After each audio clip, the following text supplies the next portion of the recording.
At 14, most girls don't know who they are, much less where they're going.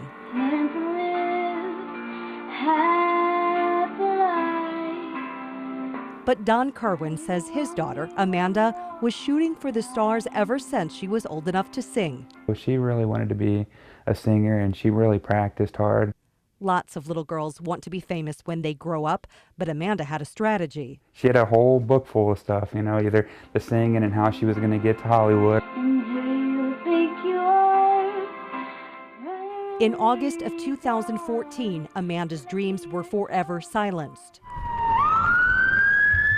Her father was out of town when he got the phone call that Amanda had been shot. So I started driving, but someone called me and told me that she died before I could get there.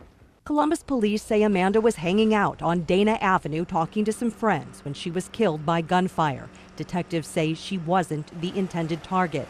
A devastating case of wrong place, wrong time.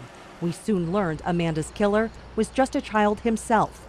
Police arrested 16-year-old Donald Loper IV.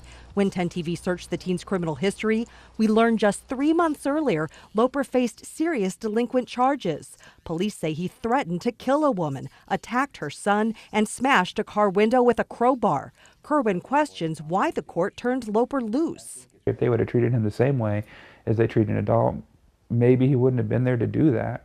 Professor Catherine Federle teaches law at The Ohio State University. She says research shows punishing young criminals by locking them up is counterproductive because you wipe out a child's positive support network. And put them into institutions that are deeply criminal, and so they come out even more criminalized than when they went in. Between 1997 and 2013, the number of young people incarcerated in Ohio dropped about 80%, in part because of a program called Reclaim. The behavioral health initiative is designed to help transform troubled teens into productive members of society. So we can't just look at children and say, you're a criminal, therefore you must be punished. That doesn't work.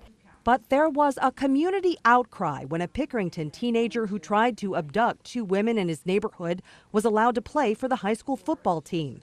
In Nelsonville, Hocking College caught criticism when Trent May was named quarterback of its football team. In 2013, May was convicted of raping a girl at an alcohol-fueled party. He spent 2 years locked up. 10 TV has uncovered dozens of examples of violent crimes committed by teens who already had a lengthy history in the juvenile court. In October of 2014, Jim Crabtree was shot and killed on Cassidy Avenue while he was delivering pizzas. Police arrested 16-year-old DeAndre Jefferson and charged him with murder.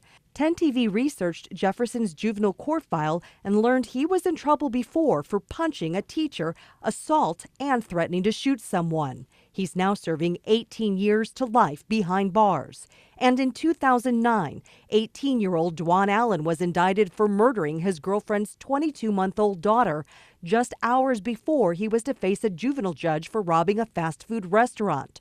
A month before the murder, prosecutors asked the juvenile court to lock up Allen for violating probation.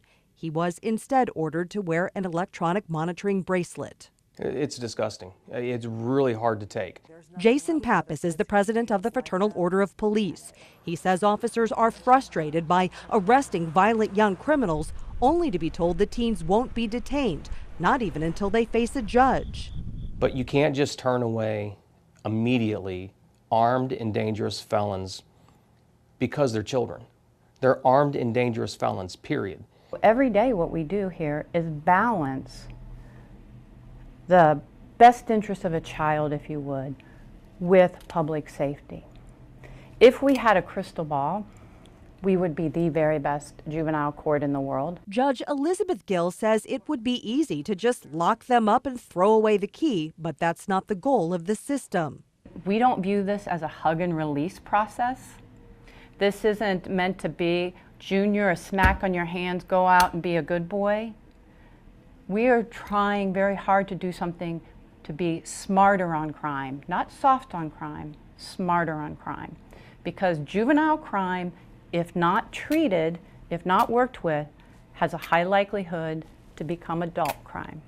Pappas says he agrees many children can be rehabilitated, But he still believes the court is putting the public in danger by failing to assess children who he says are beyond help. They need to be locked up. At the center of the debate is a grieving father. And there's just that hole that you feel. That's the best way I can explain it, a hole. And there's nothing that can fill it in. It's just there. Don Kerwin says he only knows his child didn't get a second chance. I don't know a solution. I just know that I lost my daughter. Maureen Cosant, 10 TV News.